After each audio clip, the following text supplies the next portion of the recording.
नमस्कार दोस्तों, आपका शॉर्ट हैंड स्टेनो सक्सेस में स्वागत है। आज का मैटर है मातृभाषा बनाम शिक्षण। चलिए दोस्तों, डिक्टेशन स्टार्ट होगा 100 वर्ड पर मिनट 5 सेकंड बाद। स्टार्ट। देश में नई शिक्षा नीति 2020 के प्रभाव में आने के बाद मातृभाषा के माध्यम से शिक्षण पर नए सिरे से प्रयास शुरू हो चुके हैं।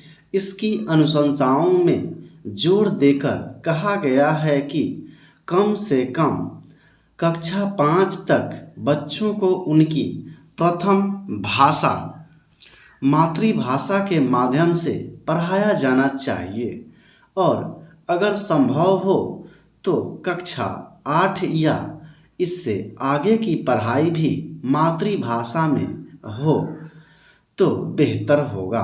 वैसे भी मातृभाषा के माध्यम से अगर कोई छात्र किसी ज्ञानानुशासन से जुड़ता है तो उसके सामने भाषाई अवरोध नहीं आता और वह सीधे उस नए ज्ञान को सहजता से अंगीकार कर सकता है। उसकी क्षमता का विकास स्वाभाविक परिवेश में बेहतर तरीके से हो सकता है, जिसका सकारात्मक असर बच्चों के व्यक्तित्व जीवन भर रहेगा। यह शिक्षा नीति इसके लिए अनेक उपाय सुझाती है। मसलन स्थानीय भाषा में पाठ्य सामग्री का निर्माण, बहुभाषी शिक्षण की व्यवस्था, केंद्र और राज्य सरकारों द्वारा स्थानीय भाषाओं के जानकार शिक्षकों की व्यवस्था करना, इस क्षेत्र में प्रौद्योगिकी का भरपूर उपयोग करना आदि। इसके साथ इस बात को भी रेखांकित किया गया है कि विज्ञान और गणित की पाठ्य सामग्री यथासंभव द्विभाषी बनाई जाएगी, जिसमें एक भाषा अंग्रेजी भी होगी। निश्चित रूप से नई शिक्षा नीति 2020 भारतीय जनमानस से औपनिवेशिक पहचान को निकालकर उसके स्थानीयकरण की दिशा में एक मजबूत सैद्धांतिक आधार तैयार करती है। अब इस शिक्षा नीति की सिफारिशों पर काम शुरू हो चुका है और नई राष्ट्रीय पाठ्य चर्चा की रूपरेखा बनाने की पहल दिखने लगी है, मगर संशय बना हुआ है कि क्या सही मायनों में इसे भाषाई अनुशंसाओं को धरातल पर उतारा जा सकता है, क्योंकि देश में भाषाओं को लेकर कोई तार्किक नीति नहीं रही है और जिस नीति से अब तक का कामकाज हुआ है उसमें भाषिक असीमताओं के तुष्टीकरण का प्रभाव सबसे अधिक रहा है। वैसे भी मातृभाषाई शिक्षा की वकालत कोठारी आयोग ने आज से 50 साल पहले भी की थी और इस बात को राष्ट्रीय पाठ्य चर्चा की रूपरेखा 2005 में भी दोहराया गया था। जाहिर है कि इस दिशा में ऐसा कुछ निर्णायक प्रयास अब तक नहीं हुआ था, अन्यथा इन्हीं बातों को 50 वर्ष बाद की शिक्षा नीति में फिर से दर्ज करने की आवश्यकता नहीं होती। कोई नीति बदलते समय की चुनौतियों को पहचानने और उनका सामना करने के साधन के रूप में सामने आनी चाहिए, न कि पुरानी बातों के लगातार पुनरावृत्ति के लिए। बहरहाल अब चूंकि सरकार ने इस दिशा में काम करना शुरू कर दिया है तो उम्मीद की जानी चाहिए कि शायद धरातल पर कुछ बदलाव दिखे। भारत एक सघन बहुभाषिकता वाला देश है, जहां 2011 की जनगणना प्रक्रिया में कुल मातृभाषाओं की संख्या 19,569 दर्ज की गई थी। भाषा वैज्ञानिक आधारों पर इनके कोटिकरण के बाद इनकी संख्या 1369 रखी गई।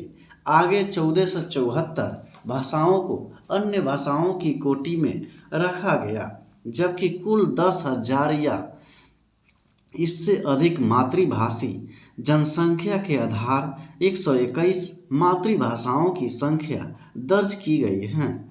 इन भाषाओं को अनुसूचित और गैर अनुसूचित भाषाओं की कोटि में रखा गया है।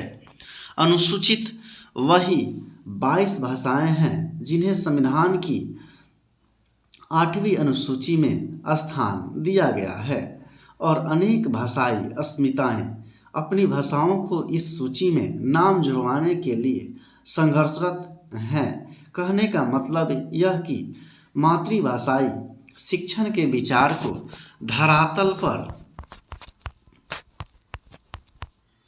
उतारने के क्रम में इन सभी पक्षों को नकारा नहीं जा सकता।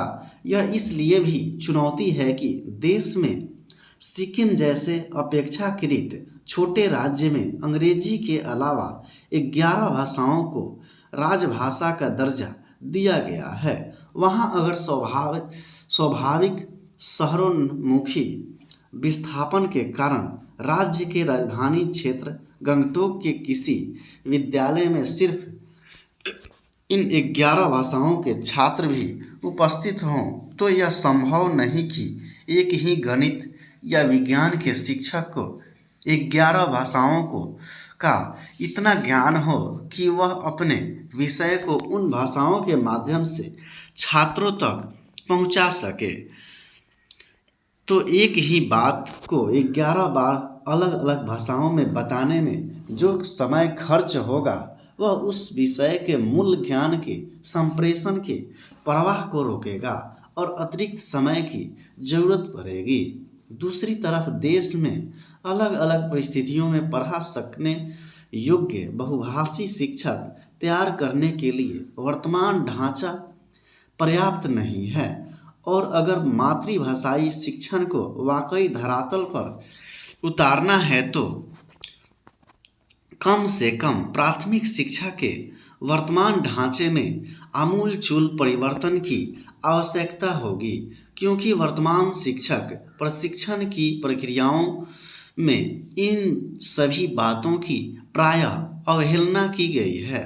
अंग्रेजी सिर्फ सत्ता प्रतिष्ठान, ज्ञान विज्ञान और शिक्षा के माध्यम में नहीं, बल्कि भूमंडलीकरण के बाद से तो देश में यह मध्यवर्गीय समाज के सपनों में रच बस चुकी है। यही कारण है कि देश के सुदूर इलाकों में भी अंग्रेजी माध्यम के विद्यालय तेजी से अपना पांव पसार चुके हैं, जो न्यूनतम और द्वितीयक संसाधनों के साथ भी सिर्फ अंग्रेजी माध्यम के नाम पर अपना व्यापार कर रहे हैं। जाहिर है वे ऐसा सिर्फ इसलिए कर पा रहे हैं कि अभिभावकों को अपने बच्चों द्वारा अंग्रेजी में बात करते हुए सुन लेने मात्र से ही उनके उज्जवल भविष्य का भरोसा जग रहा है। ऐसे में नई शिक्षा नीति इन विद्यालयों पर कितना बाध्यकारी हो सकेगी, ताकि ये अंग्रेजी में नहीं बल्कि स्थानीय भाषाओं पर भरोसा करें, इस पर नए सिरे से विचार करना होगा। देश में शिक्षा समवर्ती सूची का विषय है, इसलिए राज्य सरकारें इस शिक्षा नीति के अनुपालन की दिशा में भी अपनी प्राथमिकता राजनीतिक लाभ हानि के आधार पर तय कर सकती हैं। वैसे भी दिल्ली और तेलंगाना जैसी मौजूदा राज्य सरकारें अंग्रेजी माध्यम की शिक्षा को लगातार अपनी उपलब्धि बता रही हैं। देश में भाषाओं के राजनीतिक आधार का पुराना इतिहास रहा है, इसलिए इस प्रकरण में भाषाई अस्मिता का कोई मुखरित लोकतांत्रिक रूप न उभरे, इसकी संभावना से भी इनकार नहीं किया जा सकता। यही कारण है कि देश के शिक्षा मंत्री को इस बीच कई मंचों से यह घोषणा करनी पड़ी है कि देश की सही भाषाएं राष्ट्रीय भाषाएं हैं। दूसरी तरफ देश में निजी विद्यालयों का बढ़ता बाजार, उनको मिले सरकारी और राजनीतिक संरक्षण ने जो परिवेश तैयार किया है उसमें भाषा और संस्कृति से अधिक चिंता पूंजी की होती है। इसलिए इन सब के बावजूद मातृभाषाई शिक्षण की स्थिति भी कहीं वही न बनकर रह जाए जो देश में राजभाषा के रूप में हिंदी का है। प्रसिद्ध अमेरिकी मानवविज्ञानी फ्रांज बोआज ने कभी कहा था कि अगर परंपरा के रूप में हमारे ऊपर थोपी गई बेड़ियों को पहचान पाएं तो ही हम उन्हें तोड़ सकने में समर्थ हो पाते हैं। निश्चित रूप से नई शिक्षा नीति इस ओर नए सिरे से सजग करती है, लेकिन इसका अनुपालन न सिर्फ सरकारों को दृढ़ इच्छा और दूरदर्शिता पर निर्भर करेगा, बल्कि यह पूरे समाज के लिए चुनौती है।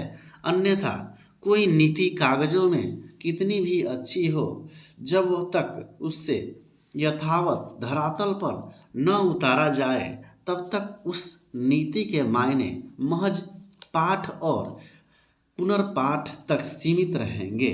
स्टॉप। तो मिलते हैं नेक्स्ट वीडियो में, तब तक के लिए जय हिंद, जय भारत। और वीडियो अच्छा लगे तो लाइक, शेयर और सब्सक्राइब करना न भूलें।